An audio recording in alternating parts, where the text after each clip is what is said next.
So we're in Clovis, California. We just finished installing a couple of shutoff valves down here. The homeowner had the old corrugated stainless steel integrated into the stop, and they were having trouble with it. They called us out, and so they've got that taken care of.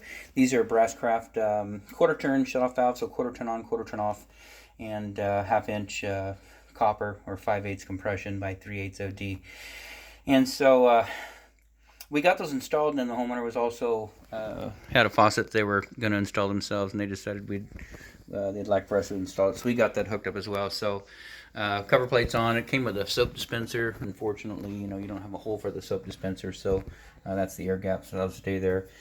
So it's their faucet. They purchased the faucet, and we installed it. It's a Kohler Malico. So there's the model number right there. And then those shut-off valves, like I say, we've checked everything. Everything looks good.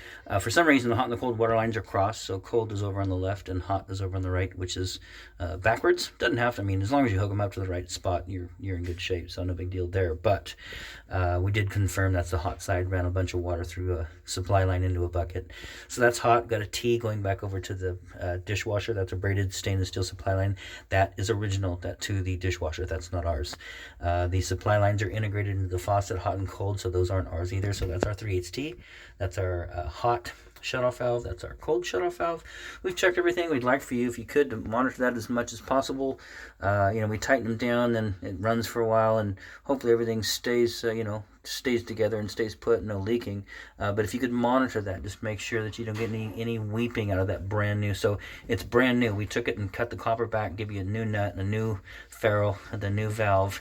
And so everything's good there, but monitor that for any kind of leaking. We'll hop under there one more time before we go and take a look to make sure that it's dry. Outside of that, this installation is done.